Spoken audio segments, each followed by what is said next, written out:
Nobody makes any payment in NDDC without Godswill Akpabio's approval.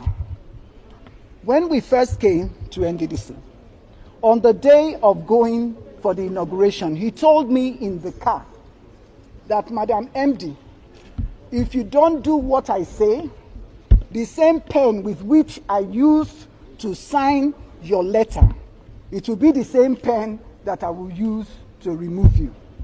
He said the first thing I should do when I get to Port Harcourt is to change the dollars in the NDDC account. I was scared to do that. After that, he came to Port Harcourt 2 days after the inauguration. He said the first thing I should do is to make sure I change the dollars. I should remove Mr. Kaltungo from being legal and send him on compulsory retirement, that we cannot have a northerner be the head of the legal team, of the legal unit. He said I should remove all the other directors that refused to take his instruction during the time of Mrs. Agwagaga. That was the predecessor before I came. So he came also with a draft, which I've submitted, with a draft letter that I should write and put it on my letterhead, implicating Senator Mwobushi for collecting contracts in NDDC. I told him that I will not, I'm a lawyer, and that whoever alleges must prove. The fact that Senator Mwobushi is giving us trouble as IMC, you remember also that they did not recognize the IMC. I said I will not do that letter. He said I was ungrateful and I refused to do the letter. Dr. Cairo now said that he will do the letter.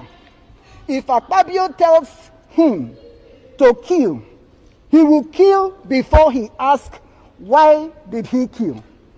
I said, for me, I will not do the letter. At that place, there was Mr. Etiebet, who was the only staff of the NDDC that was present at that meeting.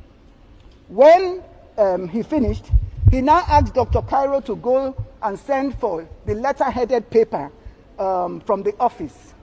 They now sent for the letter-headed paper. Dr. Cairo now did the letter, which I've also submitted to the committee, alleging that Senator Mwobushi had contracts. Then he said, I must sign the cover letter. I said, if I sign any document from me seen by Mr. President, he will believe every line of it. So I will only write that the EDP, who should know about projects, have gone. The next thing that he told me, he said, I must make sure that all these people leave and that the procurement, because apparently Akpabio, before I came, when himself and Festus Keyamo were ministers, their first meeting at the commission, he was awarded 30 contracts for distilling and water hyacinth. Mr. Linus, who was the director finance, refused to sign because it did not follow due process. He also said that I should implicate the chairman of the House Committee, because the chairman of the House Committee had gone to Ondo State for a meeting to plan against him. Water hyacinth and distilling.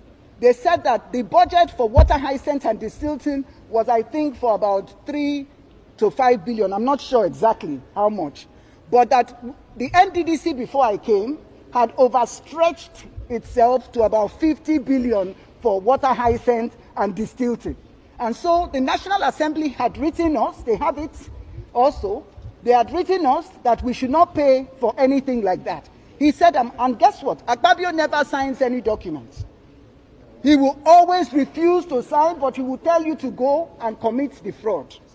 For instance, he told me to go and raise a memo and give an emergency contract for flood victims. he wanted me to take an oath.